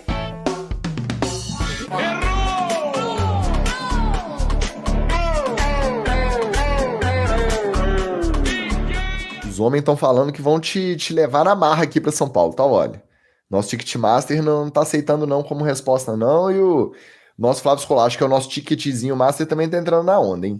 Serei sequestrado. Pois é, cuidado. E o nosso Anderson Brown tá aqui compartilhando a nossa opinião sobre Brett Favre. Às vezes o Anderson Brown fecha com certo, às vezes, né? Dependendo. Bora de TD ou fumble. Joe Burrow, ele fez igual os nossos amigos Anderson Brown, justamente que está aqui, o Marcelo, que a gente já citou lá mais cedo, e ele faz igual a nós três aqui também, sem papas na língua, e ele foi perguntado sobre o que achou do Bengals na temporada, e ele também não se resguardou. A tabela aí para 2025. Ele primeiro reclamou de ter que jogar mais um prime time em Baltimore, já é o 4º ano seguido, sendo que é o 3º Thursday Night Football. Então, semana curta, e eles ainda têm que viajar para jogar contra o rival de divisão num prime time. E, além disso, na contramão do que a gente ouve a maioria dos jogadores aí dizendo, ele também reclamou do Bengals não ter sido escolhido ainda para jogar no exterior, enquanto ele é o quarterback do time, que ele adoraria ter essa oportunidade de jogar fora do país. Então, reivindicações justas ou puro chiliquinho de diva? TD ou fumble? Direto e reto, Ticas. Nesse caso eu vou dar TD, porque eu acho que a reclamação é justa. Só vou fazer um adendo. O Bengals é o time que vai viajar menos esse ano. Isso aí ele não comentou, né? Dito isso, eu mantenho o meu TD. Eu acho que é meio a meio, mas eu vou, no saldo eu vou dar TD pro Burrow, que eu acho que é ruim mesmo você ter que, contra o rival de divisão, a NFL pode evitar, né? Ela pode evitar que esse confronto de divisão, principalmente no Thanksgiving, que já é uma fase aguda da temporada, né? Que vai decidir seed, aí vai começar as definições da reta final da temporada, pode evitar essas semanas curtas com rivais de divisão se enfrentando, né? Pode fazer um Thursday Night, pode fazer com o Baltimore ou com o Bengals, mas não precisa ser um Baltimore Bengals. Então, assim, pode fazer um Sunday Night com isso que vai todo mundo ver. Não vai perder audiência por causa disso e nem a dona televisão vai criar caso. Mas, dito isso, eu acho que essa reclamação de jogar no exterior, ainda não jogar no exterior, é puro teatro. Eu vou de TD também. Apesar de eu ser parte diretamente envolvida como torcedor do Ravens aí, eu acho que o cara tem mais que fazer igual o Joe Burrow fez mesmo. Quer reclamar? Igual, a gente tá cansado de xingar a comissão técnica do senhor Abel Ferreira, que fica dando chilique na beira do campo e na entrevista coletiva. Só que, na verdade, todo mundo gostaria que a comissão técnica do próprio time, e aí eu coloco a nossa aqui do Flamengo, fizesse o mesmo. Por quê? Porque você cria fato, você mora na mente dos caras, você angaria dúvida e boa vontade numa próxima decisão. Então, acho que o Joe Burrow tá certo. Chegou no momento, ele foi perguntado, ele não saiu chilicando, ele falou na moral, e ele falou assim, pô, terceiro ano seguido, Thursday Night, quarto ano seguido de prime time em Baltimore, por que não pode ser em Cincinnati pelo menos uma vez, confronto de divisão? Porque ele tá falando não só de um rival de divisão, tá falando de um concorrente direto aí pela conferência, tá certíssimo. E o exterior eu acho que ele ajudou só pra dar uma... o Magal hoje, quem não tá na live não tá vendo, ele tá dividido, porque ele tá de laranja com o Ravens por cima ainda. Então ele tá meio a meio Bengals e Ravens nessa disputa aí. Eu vou dar TD, porque eu gostei da forma com que ele usou a plataforma certa para poder reclamar. Não ficou de tweetinho, não ficou de fofoquinha. Foi lá na coletiva e perguntado, ó, palhaçada é essa? E me manda pro Brasil que eu quero jogar lá. Gostei. E mais, né? Mostra que a cabeça do Joe Burrow tá em dia, que ele tá acompanhando as temporadas, ele lembra do que aconteceu. Se eu perguntar pro Tu o que ele comeu semana passada, ele não sabe. O Isaac tá falando que ele não tinha que reclamar de jogar em Baltimore, não, que se fosse na Costa Oeste, aí seria válido. Realmente a questão aí não é a distância, né? É só o ambiente aí que favorece a torcida rival. Tô com o Burrow, vou de TD. E já que a gente falou em Baltimore Ravens, essa é boa, hein? Pra você que não sabe, nosso NFL etc. diretoria tem um Gym Rats. Sabe o que é Gym Rats? Isso, o aplicativo que coloca a galerinha na disputa de quem faz mais exercício na semana. Eu já tive uma vitória semanal lá. Mas geralmente é Rafael Viana e Rafael Negreiros e Patrícia Neri disputando aí quem faz mais carga de exercícios durante a semana. Consegui uma, e o resto eles ficam ali na briga. E aí eu acho que tem alguém que deve estar com o Jim Hats com os passas também, ó. Não satisfeito em ter que virar à noite, depois que o seu voo atrasou, a caminho de Baltimore, para assinar a sua renovação ali. E imediatamente antes da reunião da assinatura do contrato, o Derrick Henry decidiu aproveitar o tempo no CT e foi direto para a academia puxar uns ferrinhos. Então, não querer ficar para trás no Jim Hats mesmo virado aí a noite inteira. É TD ou fumble? Ô, Ticas, vou dar o TD pro Derrick Henry, porque é mais. Ele é para assinar o contrato com aquele pump, pô. Chega o cara lá, ó, pega a caneta, o bíceps tá do tamanho da cabeça do cara que tá do lado dele, pô. Os mídias do time, tudo fotografado. É verdade. Pô, é claro que ele queria o pump, pô, e tá correto. É isso aí, Derrick Henry. Tem que segurar uns pneus, tem que jogar uns pesos para cima antes de tirar foto, porque para tirar com pump. TDzaço. Eu vou dar TD também, mas vou usar uma frase que eu odeio. Não faz mais que sua obrigação, né? Você é pago para isso, filhão. Ninguém te contratou porque você é gente fina, porque você é maneiro, entendeu? É isso aí, filhão. Tem que puxar ferro mesmo. Quem pode ficar de boa somos nós. Maestro Diego na área mandando oi para ouvir depois, um abraço para ele. Surpreendentemente, eu acho, eu vou dar fumble. Todo personal trainer fala aí, ó. Mais importante do que 1 hora puxando ferro são as 8 horas de sono. O menino não dormiu. Acabou de assinar 2 anos de renovação aí. Aos 31 anos. Tem que começar a tomar cuidado. Tem que dormir cedinho, acordar cedinho. preservar, a massa magra ali, a massa muscular já está bem desenvolvida. Um dia que você não colocar lá, e olha que eu gosto do Jim Hats, tá? Eu gosto da disputinha. Um dia que você não tiver um treino para lançar lá no aplicativo, entendeu? Você vai ficar um pouquinho para trás, você perde uma semana aí, na semana seguinte você recupera. 8 horas de sono são fundamentais aí para o bom funcionamento de um running back de 1,92 de altura, 113 quilos e 31 anos de idade. Então, sono em primeiro lugar, exercício vem depois, fumble para o Derrick Henry. Para ser do contra, o Ticas vai contra o Derrick Henry. E isso é o quanto que esse homem gosta de ser do contra. Dormir é para os fracos e descansar não dá pump. Só isso que eu tenho para te dizer. Quem ama, cuida. Eu quero o melhor para o meu meninão, Derrick Henry, tá? Para fechar o nosso TD Fumble, tudo bem, que era só um evento de boas-vindas aos calouros ali, promovido pela Fanatics, que é a empresa responsável pela comercialização inteira das jerseys da NFL. Tudo bem que, aparentemente, o Shador Sanders já é parça de longa data do Ken Ward, porque os dois têm o mesmo coach de quarterback que eles treinam aí durante as férias, nas off-seasons e tal. Mas o fato é que, ao final do evento, o Sanders não quis atender ao pedido do amigo e trocar sua primeira camisa como calouro da NFL, oficialmente como jogador da NFL, mesmo sabendo que ele estava sendo filmado. Isso é humildade ou é muquiranice? TD ou fumble? É fumble porque o media training tá faltando, né? Filhão, troca a camisa ali na frente dos outros para poder fazer a foto. Depois você vai lá no maluco, aqui, devolve a camisa aí, porque essa eu não vou poder trocar não. Por quê? Porque não rola, ali foi só para tirar foto, eu te dou uma outra aí no outro momento. Acabou, tava resolvido. Mas não, já como previsto, já chegou criando confusão. É obviamente fumble porque faltou o básico do Sanders, que é a educação. Só isso. TD, né? O cara acabou de tomar o maior banho de humildade aí no draft, caindo pra quinta rodada. O cara não sabe nem se ele vai fazer o roster final de 53, como que vai ser isso aí. O cara não sabe se um dia ele vai disputar um jogo oficial pela NFL. Vai começar trocando camisa em evento de patrocinador. Ah, toma aqui, ó, essa camisa vai ser lendária, você vai ganhar muito dinheiro. Não. Na humilde, ainda mais que é parça, sabendo que o cara é parça, cara, leva mal não. Primeiro que se eu trocar, eu tenho que repor, acho que é $400 pro Browns, que é camisa de jogo. Não tem isso, né? Tem que repor $400 pro Browns. Vai ficar mais pobre o Shador Sanders, é isso aí. Não, mas assim, quem sempre economiza, nunca falta, né? Então, não sei se eu vou estar empregado a partir de setembro. Não sou ninguém ainda na NFL. Quando eu tiver titular, se tiver jogando no Titans, a gente se enfrentar. Seu pai é rico, pô. Seu pai é rico, você não precisa trabalhar não, pô. Caraca, não posso nem acabar meu TD pro menino. Não, ele já tá começando o quadro Vocês novo ficam- que vai inaugurar aí, ó. Vocês ficam revoltados mesmo, né? Vocês estão com dificuldade de ouvir o contraditório. Estou percebendo aqui, ó. As veias estão saltando no pescoço. Você que não está vendo a live, não está acompanhando. Você que não está vendo a live, faça o favor, tá? Clica no sininho lá, segue no YouTube. Precisamos vencer o algoritmo aí. O pessoal da diretoria não está comparecendo nos likes igual durante a temporada. Então, precisamos Canalhas. de você que só ouve no Spotify ajudar a gente no YouTube também.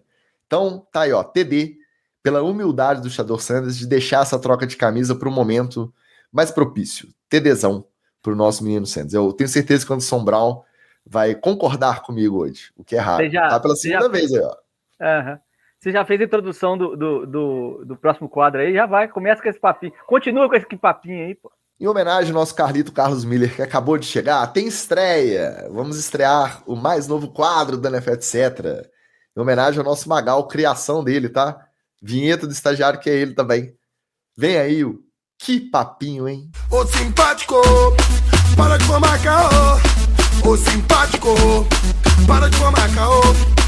Ô simpático, para de formar caô. Ô simpático, para de formar caô.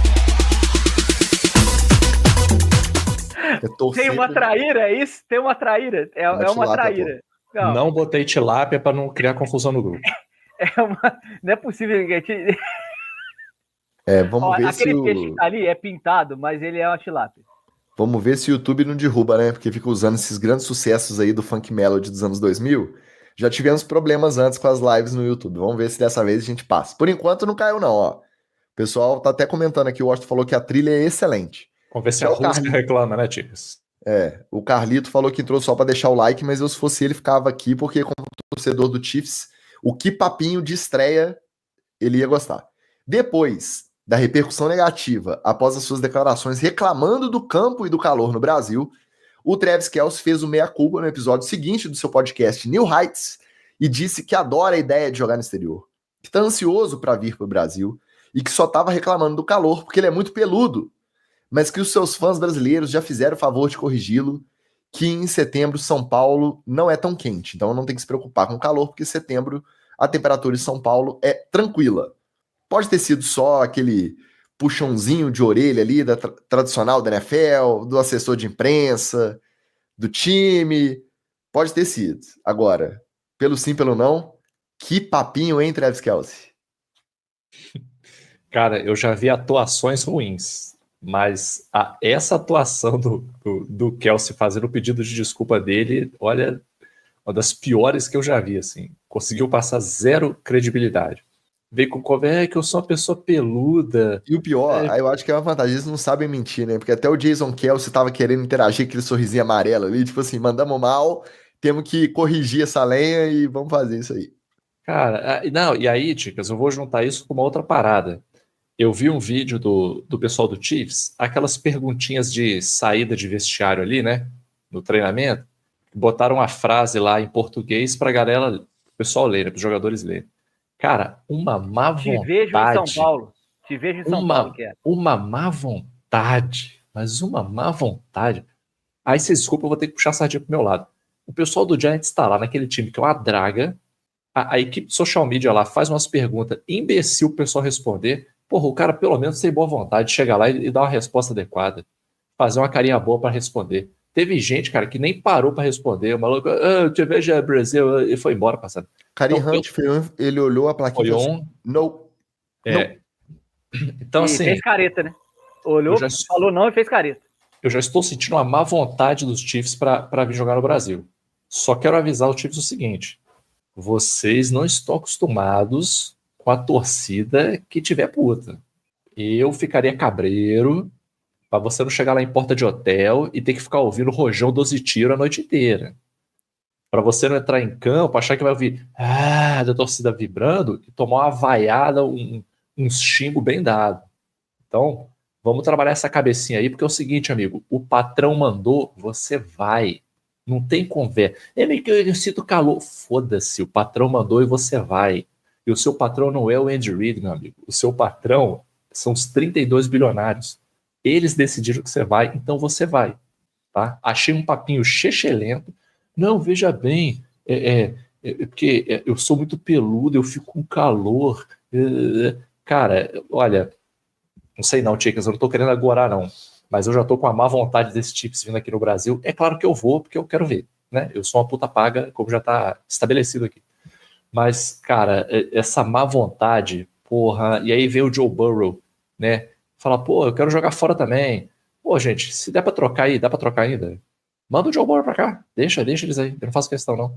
Prefiro, tá? Que papinho, tá? E o pior, ainda arrastou o Jason Kelce no meio. Eu teve que, né, pra variar mais uma vez o Jason Kelce resolvendo as lambanças. É verdade seja dita. No primeiro, com contato com a galera do Eagles, o Jason Kelce já tava passando um pano pro Brasil, já tava falando só do campo, tentando segurar o irmão. E o Travis só esculachando. Ainda tem essa, ainda falaram, o campo ano passado lá tava horroroso, porque na NFL foi um tapete todos os jogos, igual a gente viu aí, né? Ó, um aviso pro pessoal do Chiefs aí, o maior influência de esporte do Brasil, depois do Neymar, torce pro Chargers, tá?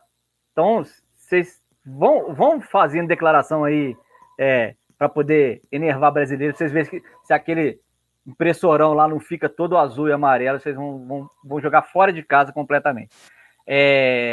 Mas é papinho, tão papinho, que seria melhor se ele mandasse quem me conhece sabe, tem até amigos que são brasileiros. Foi tão papinho que ele falou, acreditem, que São Paulo é muito bonito. Aí não dá, meu querido. Aí não dá. Aí se entregou no caô. Porra, tu mente, mas mente pouco. A hora que você meteu a linda São Paulo, beautiful São Paulo, não. Aí é demais. Pois é. 3 dias atrás o Lauro Jardim falou que tá confirmado 2026 no Rio, mas aí só o Lauro Jardim confirmou, mais ninguém, né? Vamos aguardar. Então depois desse agrado ao nosso público paulista... A página Eventos Rio hoje já confirmou também. meteu um running back do 49ers, que eu não vou falar quem é, né? Com o Cristo Redentor, obviamente uma colagem de IA falando que em 2026 a partida é no Rio de Janeiro. Então já temos pipocagens aí. Depois desse papinho e desse afago à nossa audiência paulistana, a gente pode se despedir, ó. Hoje que não teve assunto, 1h30 de episódio pra vocês, tá? Imagina semana que vem com os meninos na OTA, o Kirk Cousins que não se apresentou lá no Falcons, ninguém trocou por ele ainda, o Aaron Rodgers não decide a vida, mas vamos ver o que nos espera. Um abraço pra você, Olho. Beijo, Ticas, beijo, Magal. Aqui, ó, não percam, vejam o Untold lá e tirem suas próprias conclusões, pelo menos para poder ser o Bet Fábio junto com a gente. Vou reiterar a recomendação do Wallace aqui. Realmente, galera, é 1h só, é rapidinho, você pega, senta e não tem enrolação, eles vão direto ao ponto. Nessa aí a Netflix acertou, tá bem maneiro. Eu já fiquei curioso porque logo depois eles já te encaixam no documentário do Homem Fígado lá, mas esse aí é demais pra mim, essa culturinha aí pra mim não me pega. Cara, mas esse é genial. Você sabe o pano de fundo, né? Eu tô ligado. O cara que era coach de... como é que é? Dieta paleolítica, que só comia carne crua, fígado do boi e tal, e descobriu que era bomba. Estamos muito surpreendidos. O cara com 50 anos de idade, todo trincado, tomava bomba. Ai, meu Deus, como que pode ser isso? Gente, internet tem de tudo, né? Tem até NFL, etc. Mais uma vez, o nosso muito obrigado à galera da NFL, etc. Diretoria, representada aí pelo mais novo membro, Matheus Garbosa, a galera do Pixetra, Flávio Escolástico, Fernando Pedrotti, nosso Ticketmaster, galera que nos prestigia também, sempre trocando aquela ideia marota aqui no chat e fica até o final durante as nossas lives, e você que dá o play toda semana, mesmo quando não tem assunto, aí no Spotify. Amamos vocês, semana que vem estamos de volta. Um abraço e valeu! Beijo! Valeu!